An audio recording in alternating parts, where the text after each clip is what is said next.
2013년 5월 6일 미국 아침 아메리카. 전역을 뒤흔드는 감금 사건이 발생했습니다. 클리블랜드에 사는 남성 찰스 렌지가 집 주변을 산책하고 있을 때였습니다. 갑자기 한 여성의 살려달라는 비명소리가 들렸습니다. 그러나 별일 아니라고 생각한 찰스는 소리가 나는 쪽으로 가보니 그곳은 찰스가 아는 남성의 집이었고 거기서 확실히 도움을 요청하는 여성의 목소리가 들렸습니다. 찰스는 곧바로 집 문을 부수고 안으로 들어가 확인해보니 그곳에는 어린 여자아이를 안고 쓰러져 있는 여성이 있었고 더 놀라운 것은 집 안에는 다른 2명의 여성까지 총 4명이 갇혀 있었다는 것입니다. 찰스는 이들을 구출한 후 곧바로 경찰에 신고했고 경찰은 이들에게 사정을 설명한 후 더욱 경악을 금치 못했습니다.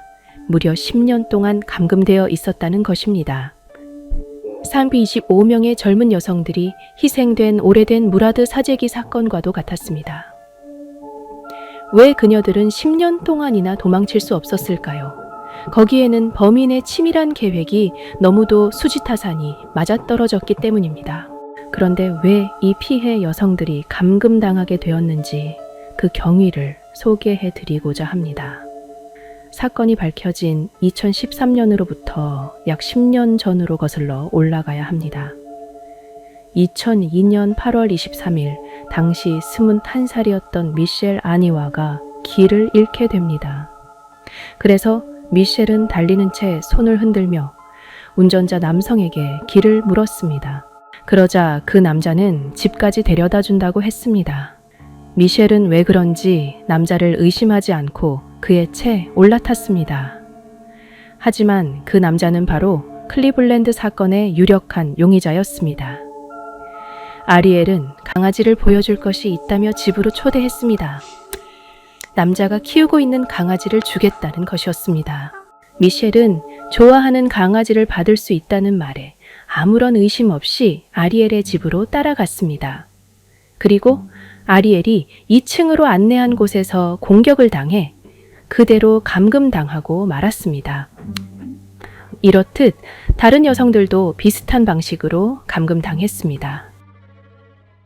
미셸의 감금으로부터 8개월 후인 2003년 4월 21일 당시 17살의 소녀 아만다는 아르바이트 장소로 가는 길에 아리엘에게 차에서 내려 아르바이트 장소까지 태워다 주겠다는 말을 듣고 빈 채 올라탔습니다.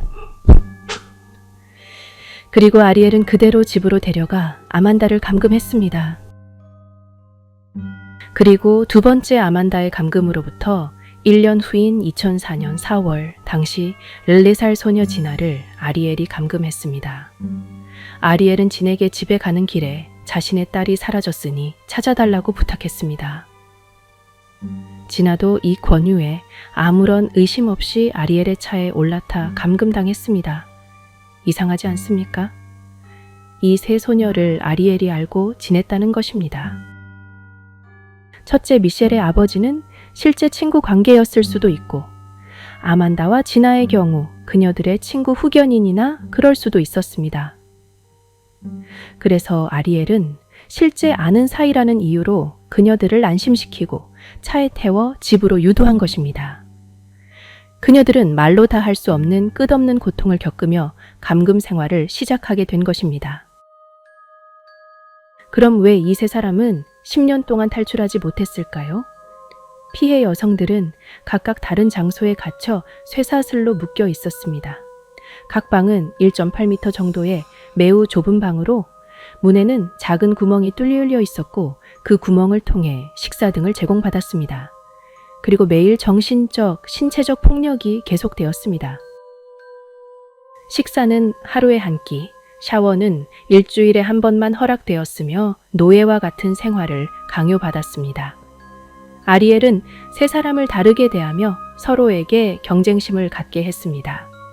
그녀들은 평소에 만나지도 대화할 일도 없었지만 어느 해에 들리는 목소리를 듣고 서로를 의식하며 생활하고 있었습니다. 특히 먼저 납치된 미셸은 다른 두 여성과 확연히 다른 대우를 받았다고 합니다. BBC 인터뷰에서도 자신만 유독 심한 대우를 받았다고 말할 정도였습니다. 이 때문에 그녀들이 서로 친밀해지지 않고 지내게 되었습니다. 어느 날 아리엘이 외출하면서 실수로 방해 문고리를 잠그지 않았습니다. 이를 발견한 아만다는 망설임 없이 계단을 따라 내려갔습니다. 그러나 바깥으로 나가는 문을 열려고 할 때 두려움이 엄습했습니다. 너무 오랜 감금 생활로 인해 첫 발을 내딛는 것이 두려웠던 것입니다. 그러나 아만다는 위험을 무릅쓰고 탈출을 결심했습니다. 현관문은 이중으로 되어 있었고 한쪽 문은 밖에서 잠겨 있었습니다. 아만다는 문틈 사이로 필사적으로 목소리를 내어 도움을 요청했습니다.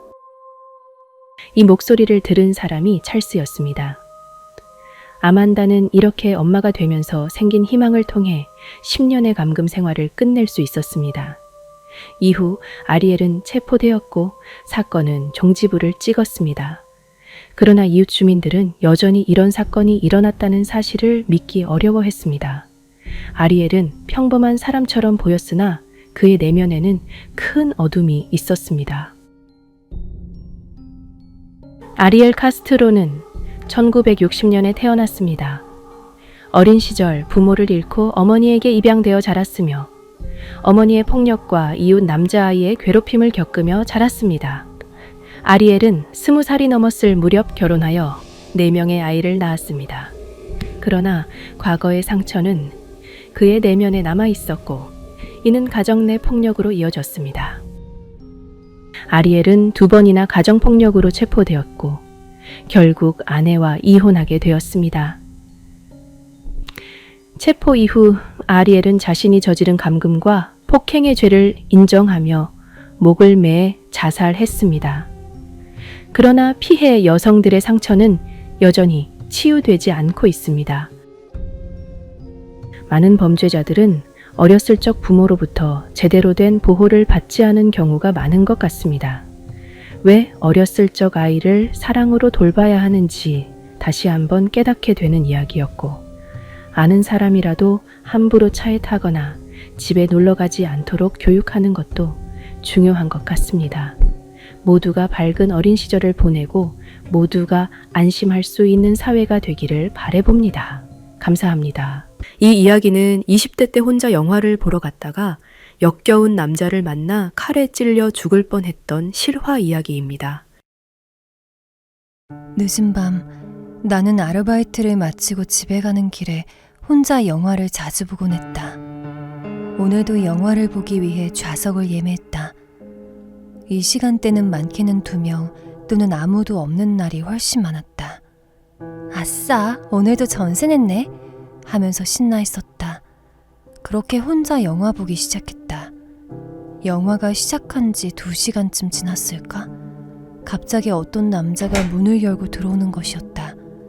직원은 아닌데 왜 영화가 다 끝나갈 때 들어오지? 라는 생각이 들었다. 그런데 그 남성은 좌석을 확인하듯 툴투며 한 줄 한 줄 올라오는 것이었다. 더욱 무서운 것은 무엇인가를 잡고 있는 듯한 어색한 손을 주머니 속에 넣은 채 있는 것이었다. 점점 나에게 다가오는 것이 소름이 돋기 시작했다.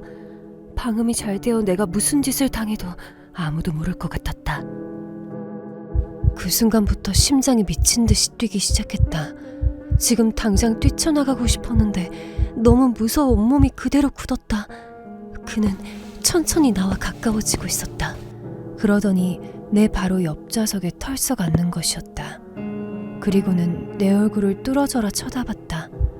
내 심장 소리는 귀에 들릴 정도로 커지기 시작했다. 나는 그 남자를 쳐다볼 용기가 나지 않아 영화에 집중하는 척 시선을 계속 스크린에 두고 있었다. 그런데 갑자기 그 남자가 저기요. 라고 말을 걸었다. 나는 무시할 수도 없어서 고개만 살짝 돌려 네?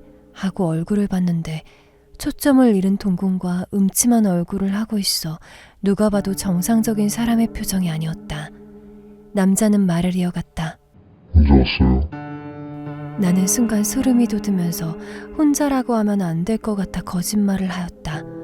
아니요, 남자친구랑 같이 왔어요 라고 태연한 척 대답했다. 그랬더니 그 남자가 여기 예매 한 자리밖에 안 돼 있던데. 라고 말하는 것이었다. 나는 심장이 미친 듯이 쿵쾅거리기 시작했다. 사실 남친은 예매 안 하고 몰래 왔어요. 남자친구 지금 잠깐 화장실 갔어요. 근데 왜요? 라고 자연스럽게 거짓말을 이어나갔다. 남자는 잠시 생각하는 듯 아무 말도 하지 않았다. 그러더니 그 남자가 핸드폰을 빌려달라고 했다. 왜요?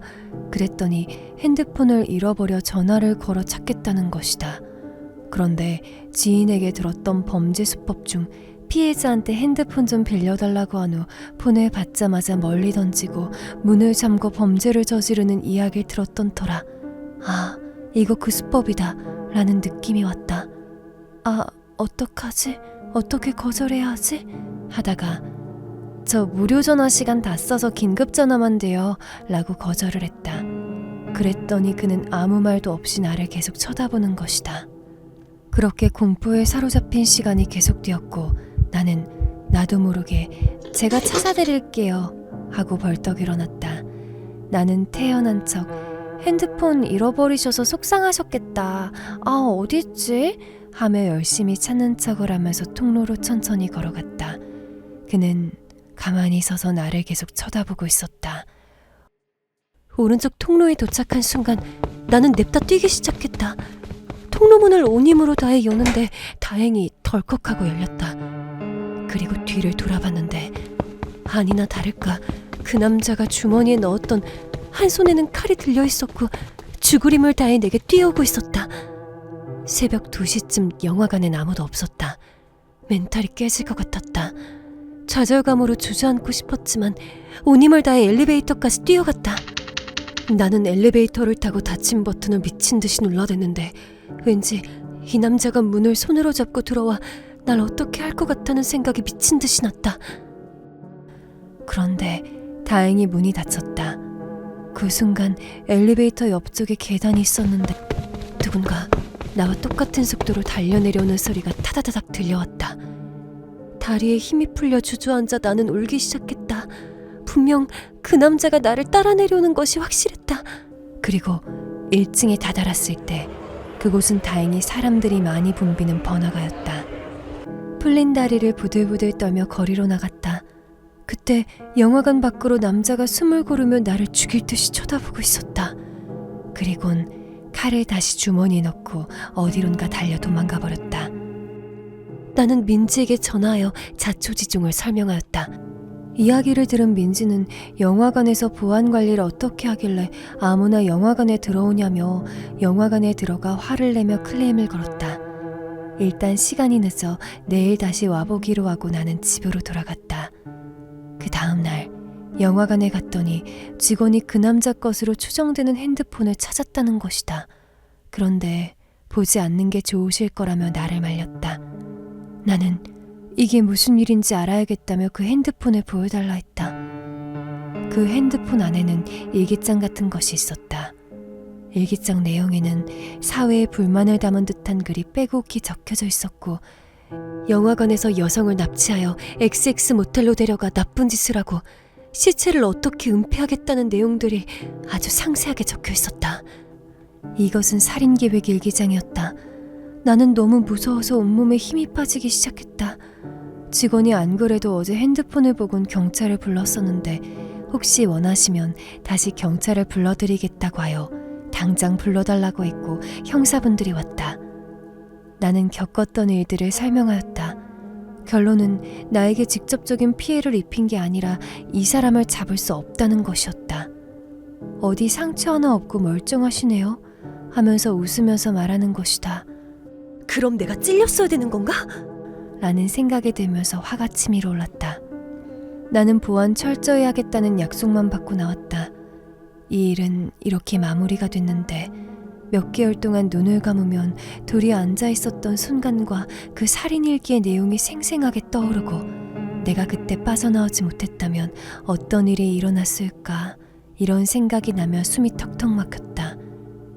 나는 뉴스에서만 나올 법한 일들이라 세상 무서운 줄 모르고 다녔었는데 이번 일을 겪고 나한테도 얼마든지 일어날 수 있는 일이구나 하는 생각이 들어 그 이후로는 항상 일찍 집에 들어가고 웬만하면 밤에 절대 혼자 다니지 않게 되었다. 이 이야기는 평범하게 살던 언니가 어느 날부터 시름시름 앓기 시작했고 그 이유는 알고 보니 할머니의 끔찍한 만행 때문이었죠.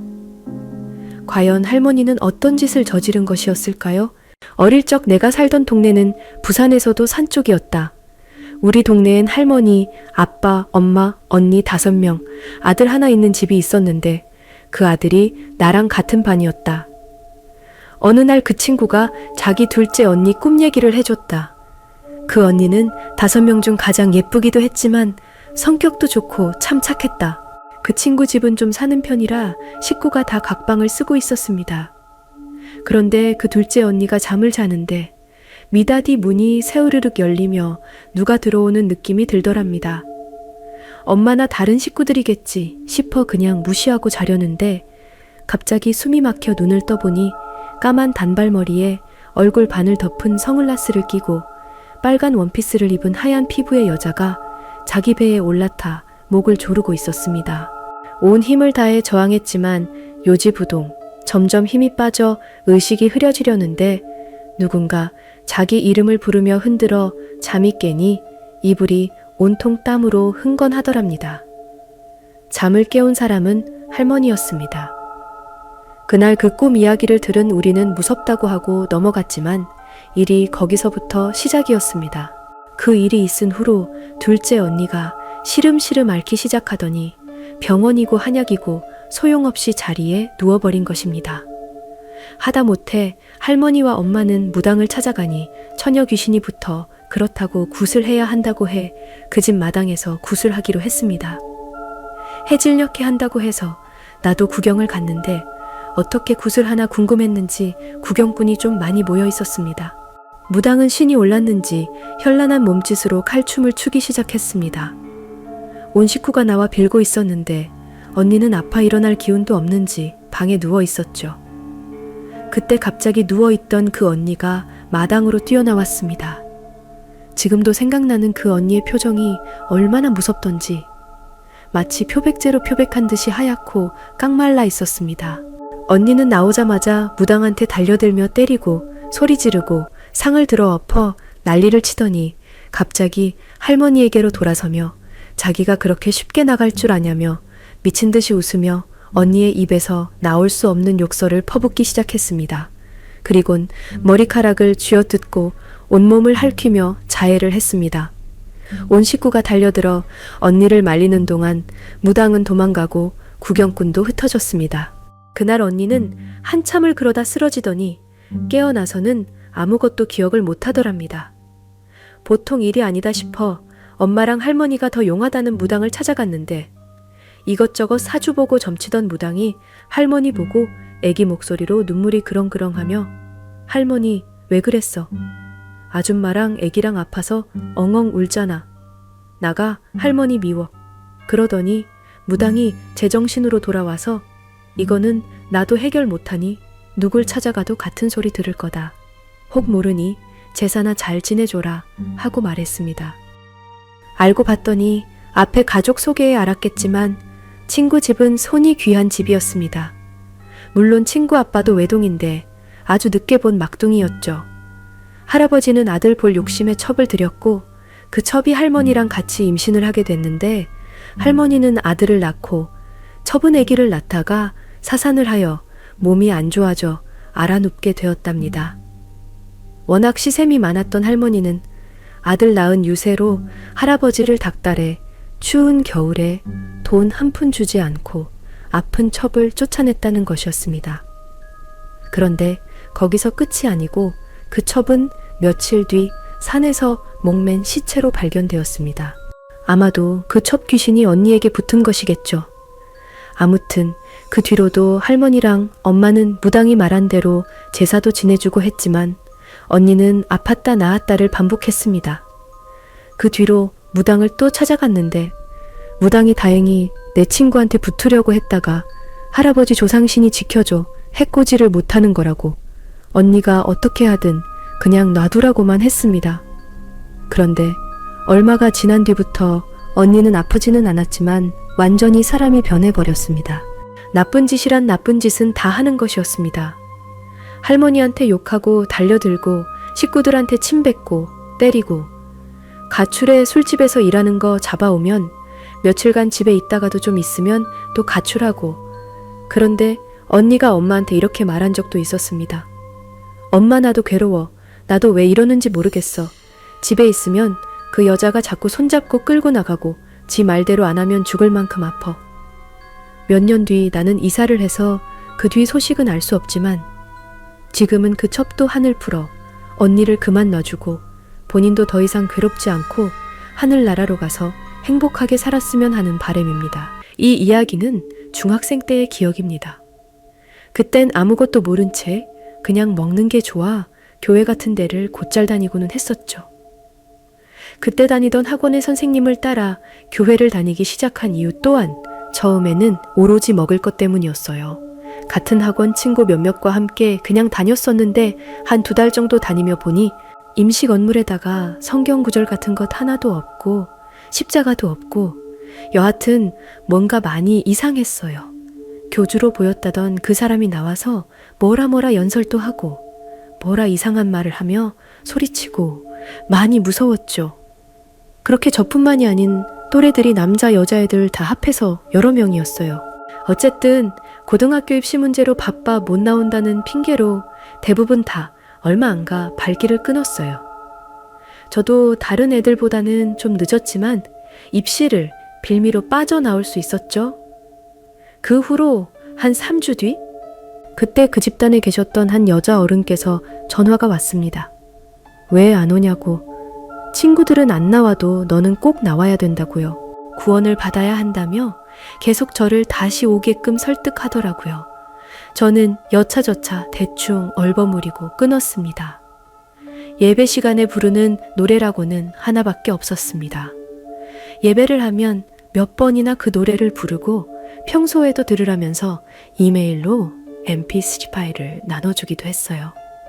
무슨 프레전 뭐였더라. 어쨌든 그런 제목이었고 힙합 같은 느낌이었는데 빠져나오고도 그 노래만은 좋아했습니다. 제가 좋아하는 타입이었거든요. 그래서 거기서 나눠준 mp3 파일을 지우지 않고 가끔 듣고는 했습니다. 가사는 너무 빨라서 잘 알아들을 순 없었지만 그런데 점점 이상한 일이 일어나기 시작했어요. 어느 주말 그 음악을 크게 틀어놓고 낮잠을 자는데 꿈속에서 그 집단에 계신 분들이 나오시는 겁니다. 꿈속이라 그런지 왠지 반가워서 아는 척을 했어요. 그런데 다들 무표정한 얼굴이었습니다. 제가 인사를 하자 저를 쳐다보고는 가서 말씀 듣자는 말을 하며 막무가내로 손목을 잡고 데리고 가려고 하더군요. 제가 싫다고 하니까 모두 눈빛이 이상해지더니 갑자기 그중 한 분이 제 목으로 손을 뻗어 목을 한 손으로 조르는 거예요. 몸부림치다가 꿈을 깨고는 정신이 들었어요. 그런데 여전히 누가 목을 조르는 느낌이 들었어요. 여전히 꿈속에 있는 듯한 느낌이 들었고요. 깬 것도 아니고 안 깬 것도 아닌 이상한 상태가 계속 지속되니까 점점 불안감이 들었어요. 살짝 몸을 흔들었는데 가슴 아래로는 움직여지지 않았습니다. 내가 가위에 눌렸구나 싶어 안간힘을 쓰다 보니 한쪽 팔이 움직여져 손을 목 쪽으로 가져가는데 뭔가 잡혔습니다. 너무 무서워 그걸 꽉 쥐었는데 순간적으로 그게 손가락 사이로 빠져나가면서 가위가 풀렸습니다. 그래서 일어났는데 가위가 풀리고 나서도 목을 조르는 느낌이 남아있더군요. 그런데 일어났을 때 mp3를 연결한 카세트에서 나오는 노래가 그 집단에서 받은 그 노래였습니다. 노래는 거의 후반부가 나오고 있었습니다. 그날 바로 그 음악을 지워버리고는 그 이상한 교회에는 얼씬도 안 했습니다. 그러고도 무서워서 제대로 된 교회를 다니기 시작했고 차츰 그 꿈을 꾸지 않게 되었어요. 우연의 일치일지도 모르겠지만 저는 그 사이비 종교에 뭔가 있다고 생각합니다. 괜히 엮이기 싫어 다시 가보진 않았지만 지금 생각하니 오싹하군요. 안 믿으실지도 모르겠습니다만 그 이상한 교회는 무엇이었을까요? 아직도 거기에서 수상한 음악을 퍼뜨리고 있는지 궁금하네요. 며칠 전 비가 굉장히 많이 내렸던 날이었습니다. 저는 빌라 2층에 살고 있는데 비가 끝없이 내리니 빌라가 떠내려갈까 걱정될 정도였습니다. 밤에 다리가 축축해서 깨보니 창문을 열고 잔 것입니다. 빗물이 방충망을 뚫고 들어와 이부자리를 적시고 책 몇 권도 이미 젖었습니다. 선풍기를 옆에 틀어놓고 겨우 잠에 빠지려고 할 때 창밖은 어느새 낮으로 바뀌어 햇살이 쨍쨍했습니다. 그 사이에 비도 전부 그쳤고요. 이상하다고 생각하며 냉장고에서 사이다를 꺼내 마시려고 방에서 나갔더니 거실에서 외내가 쭈그리고 앉아 있었습니다. 뒷모습만 보였는데 어린 시절 모래사장에서 모래집을 만들며 놀던 것처럼 뭔가를 꼼지락거리고 있었습니다. 저는 3층이나 1층 애들이 몰래 들어와 노는 것이라 여겼습니다. 윗집 아이는 이제 막 초등학교에 들어갔는데 수학이나 영어를 공짜로 과외해 줄 정도로 친분이 있었고 아랫집과도 그에 못지않게 잘 알았습니다. 그래서 가끔씩 3층이나 1층 아이들이 벨도 누르지 않고 집에 들어오곤 했습니다. 아무튼 그 아이에게 뭐 하냐고 말을 걸었는데 뒤돌아보지도 않고 계속 쭈그려 있더군요. 가까이 다가가서 확인하려는 찰나 뒤에서 누군가 어깨를 세게 붙잡았습니다. 쏘스라치며 뒤를 돌아보니 웬 아저씨가 눈을 부릅뜨고 고개를 양옆으로 저으며 가까이 가지 말라는 신호를 보냈습니다. 처음 보는 어른이 집안에서 제 어깨를 부서질 정도로 붙잡고 노려보고 있으니 강도가 들어왔나 놀라서 어깨를 빼려 해도 도무지 빠지지 않았습니다. 그러자 아저씨가 한심하다는 듯이 쳐다보았습니다. 니는 10년 좀 떨어져 살았다고 외할아버지 얼굴도 모르냐며 무섭게 뜬 눈을 살짝 풀면서 말하자 그제서야 외할아버지 얼굴과 똑같음을 깨달았습니다. 그러자 외할아버지는 이제 알아보네. 아가, 네 방에 들어가 있어라 라고 하셔 저는 고개를 끄덕이며 방에 들어갔습니다. 돌아가신 외할아버지가 사진 속 젊은 모습 그대로 집에 오신 게 이상하다는 생각이 들지 않고 차라도 대접해야 하나 고민할 때 거실에서 싸우는 소리가 들렸습니다. 명헌, 방해하지 마. 외할아버지의 목소리는 아니었습니다. 거실에 있던 사람이 저와 꼬맹이, 외할아버지를 포함해 3명이었는데 꼬맹이의 목소리라고는 여겨지지 않을 정도로 늙고 가래 낀 목소리로 마치 바람 빠진 풍선처럼 씩씩거리는 소리였습니다. 그 말에 외할아버지는 상관 말고 가덩이를 가라고 무척 화가 나신 목소리로 말씀하셨습니다. 싸움이 일어날 것 같아 말려야겠다는 생각에 문을 열었습니다. 그때 외할아버지가 돌아보며 다급히 다시 들어가 있으라고 소리치셨습니다. 호통이 청천벽력처럼 우렁차서 잔뜩 쫄아 얼빠진 채로 고개를 끄덕이고 방문을 닫았는데 다시 쉰 목소리가 들립니다. 이미 늦었대이. 말이 끝나자마자 롤러코스터를 타고 꼭대기에서 수직으로 낙하하는 것처럼 떨어지는 느낌과 함께 방 안이 갑자기 어두워져 놀랐습니다. 절벽에서 떨어지는 꿈을 꿀 때와 같다고 해야 할까요? 갑자기 무서워져서 방문을 열려고 했지만 열리지 않았습니다. 외할아버지를 목청이 떨어지도록 소리쳤는데 아무런 대답이 없었습니다. 쿵 소리가 방 전체에 메아리치듯 울려 퍼지며 다시 절벽에서 떨어지는 느낌과 함께 방 안은 더 어두워졌습니다. 아가, 이걸 붙잡아라. 창문에서 외할아버지의 말이 들려 뒤돌아보니 납작 엎드린 채로 방 안을 들여다보고 계셨습니다. 이유인즉 엘리베이터가 오작동으로 반만 입구에 걸친 것처럼 창문의 반은 땅에 묻히고 반은 땅 위에 있었거든요. 아, 이 방이 점점 지하로 떨어지고 있구나. 그래서 할아버지께서 납작 엎드린 채 보고 계시는구나. 라는 생각이 문득 들었습니다. 외할아버지는 창문을 여시고 부적 하나를 꺼내주신 뒤 불을 붙이셨습니다. 그거 가지고 되겠나? 방문 밖에서 쉰 목소리가 비웃듯이 낄낄거리며 말했는데 정말 무서웠고 갑자기 온몸에 힘이 빠졌습니다. 이제 방은 점점 더 어두워지고 땅바닥은 완전히 새까매졌습니다. 또 떨어지는구나. 이번에 떨어지면 정말 죽겠다. 하는 생각에 살려달라고 외쳤습니다. 외할아버지가 불 붙인 부적을 제 왼손에 쥐어주더군요. 아가, 그걸 꽉 잡고 있어야 한다. 절대 놓쳐서는 안 돼. 알겠지? 외할아버지의 말을 듣고 손가락 뼈가 부서지도록 꽉 쥐었습니다. 그 순간 꿈에서 깨어났습니다. 새벽 5시 반쯤 되어 밖이 조금씩 환해지고 있었는데 창문을 닫지 않아 방 안이 비로 흠뻑 젖어 있었습니다. 어안이 벙벙했지만 비가 여전히 내리고 있어 일단 창문을 닫으려 하는데 왼손이 아팠습니다. 화상을 입은 건 아니지만 무언가가 꿰뚫고 지나간 느낌이었습니다. 꿈을 생각하며 정말 외할아버지가 오신 걸까? 싶었지만 무서워서 더워도 이불을 머리 끝까지 덮고 손에 쥐가 나서 아팠을 거라고 위안 삼으며 다시 잠에 들었습니다. 얼마 뒤 우연히 앨범을 보던 중 앨범의 마지막 페이지에 무언가 끼워져 있는 것을 발견했습니다. 꺼내보니 호적이 들어 있었습니다. 호기심에 펼쳐보니 아버지 쪽 친가의 친척 이름들이 기록되어 있었습니다. 어머니 쪽으로도 적혀져 있는 게 있어서 봤더니 깜짝 놀랐습니다. 한 번도 들어보지 못했던 외할아버지의 조남이 꿈속에서 싸울 때 들었던 외할아버지의 조남과 일치했습니다. 곰곰이 생각해 보아도 외가에서 어렸을 적 외할아버지의 조남을 들은 게 꿈에서 기억이 난 걸지, 아니면 꿈속에서 외할아버지와 싸운 사람이 말한 게 정말로 처음이었는지는 아직도 모르겠습니다. 그 꿈 이후로 나는 외할아버지에 대해 더 알고 싶어졌습니다. 어머니께 조심스럽게 물어보았지만 외할아버지에 대한 이야기는 금기였습니다. 어머니는 눈물을 보이며 그 주제를 피했고 친척들 역시 외할아버지 이야기가 나오면 표정이 굳어졌습니다. 어느 날 나는 이모에게 물어보기로 결심했습니다. 이모는 항상 나를 아껴주셨고 어머니보다는 조금 더 여유롭게 이야기를 나눌 수 있었습니다. 차 한 잔을 하며 조심스럽게 꿈 이야기를 꺼냈고 이모는 놀란 표정을 지으셨습니다. 그 꿈에서 들은 이름이 정말 명언이었니?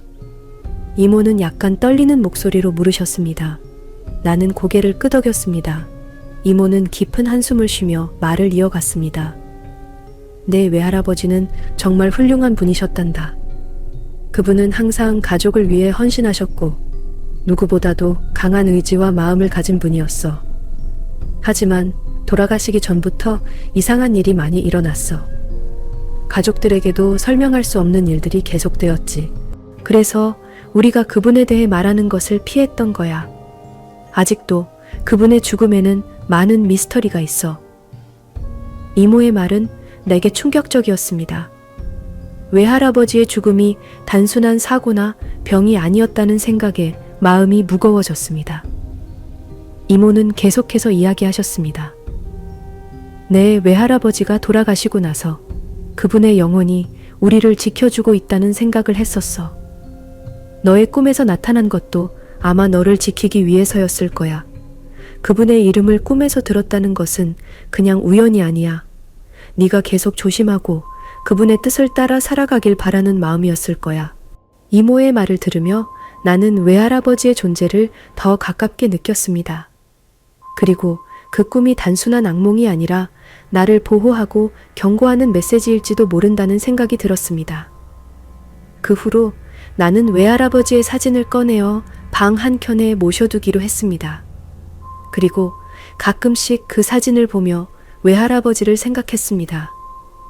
그분이 나를 지켜보고 있다는 생각에 마음이 든든해졌습니다. 그리고 그분의 희생과 사랑을 더 잘 알게 되었습니다. 다른 누군가가 이 이야기를 들으면 못 믿겠지만 저는 확신합니다. 그 다른 누군가에게도 외할아버지처럼 자손을 수호하고 계실 수도 있다는 것을요.